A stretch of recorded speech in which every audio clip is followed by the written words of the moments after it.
Hello, this is W.Berry. I'm the Regional Emergency Coordinator for the state of Vermont.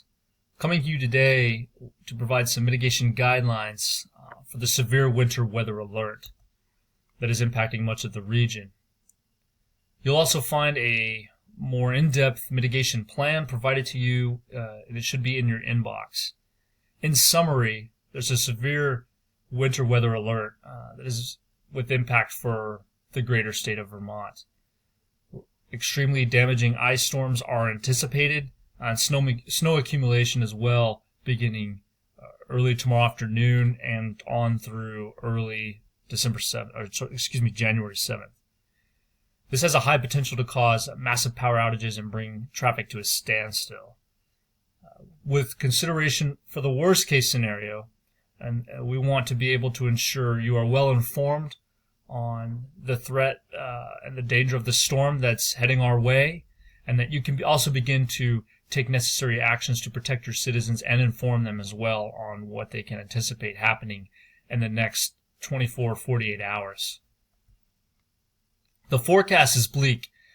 A severe winter weather alert with an ice storm warning has been posted for Franklin, Orleans, Essex, Grand Isle, Lamoille, Chittenden, Washington, and Caledonia. Freezing rain will be a problem for much of the state. And again, this is going to start as early as tomorrow afternoon. We've also had some significant snow accumulation over December, and we're anticipating some more on top of that. As you can imagine, this is going to overwhelm our security and our safety officials. Substantial power outages can be expected, dangerous travel conditions, obviously, and some additional snow accumulation, again, that's going to overwhelm those trees and power lines on top of the freezing rain and ice that's going to build up within the next 48 hours. If you go back 20 years to 1998, we had a similar ice storm that hit within the same time frame over the holidays, and that one had power out for several weeks, and the roads, significant road closures. So if you go back to those time frames in your offices, and maybe you can see as well what we did in those mitigation time frames, that might be able to help guide your efforts. Let's talk a little bit about communications. This is going to be important. We want to get out there and inform the public right now and our citizens about the impending storm, road, school, and facility closures, and make some safety recommendations. Those are important.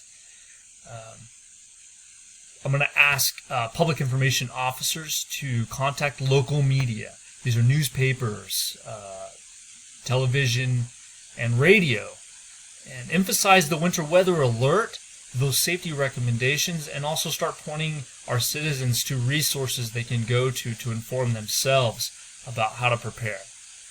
Use volunteers where you can if you have them. Also, the New England 511, we are directing to make an emergency announcement. And we talk a little bit on the back of that, community safety.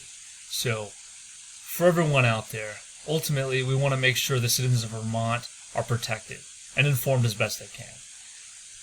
As victims, as we're aware of victims, we want to be able to respond to them first. That's a priority. Emergency essential officials are being recalled for this effort, and we're looking at 24-hour operations. Heavy concentration of these resources we're going to be in Chittenden County and in the Burlington metro area for obvious reasons. Want to immediately identify these high-risk residents and advise them to centrally located designated safe areas or shelters. Now, make no mistake, Vermont's well prepared. The Department of Emergency Management and Homeland Security has said so. We have great teams. V-Trans maintenance road crews are very experienced and well equipped, and we thank them for that, and then we have their ability. But again, we're going to prepare for the worst case scenario, and we're going to get out immediately and start treating roads and procuring supplementary resources, extra staff, and equipment. Again, when you inform your citizens, give them emergency numbers, websites, and safety instructions for heating and or cooking in the home. We've had some troubles with that. A listing of expected road closures and recommendations to just stay off the road in general should be put out to the public. Again, preparatory items for the home. That's where we're really going to make some gains in terms of keeping our citizens safe. Transportation.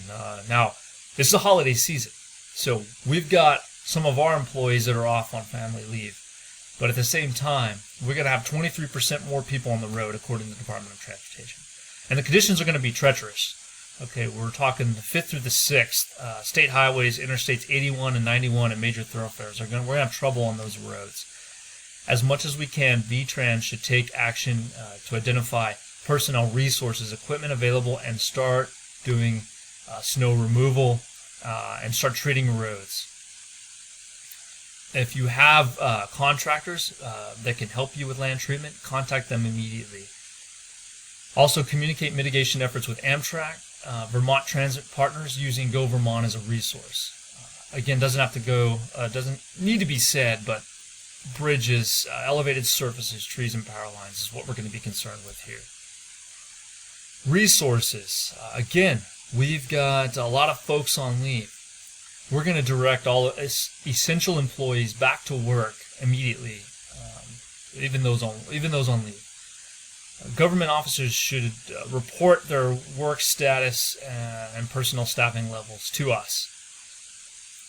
If you have security and safety volunteers, please contact them. Local businesses as well, especially if they have safety equipment or can be leaned on to assist in our more rural communities.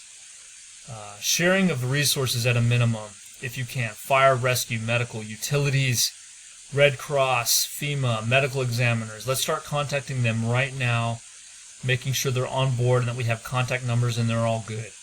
Once shelters are selected, those locations need to be advertised in the emergency info section of vermont.gov. Energy. Velco and the area electric cooperatives are on standby. Again, we're expecting outages that can start as early as tomorrow afternoon with freezing rain and ice accumulation. The Vermont Joint Utilities and State Agencies Emergency Preparation Program, including the electric utilities, telecommunication providers, state agencies, natural gas suppliers, and a weather consultant, can be triggered for certain weather events. This event qualifies. And this will be good in order to coordinate the sharing of information and to facilitate mutual assistance. And we'll be working on that here. All critical state and local public offices should have emergency backup generators in case of loss of power due to icing.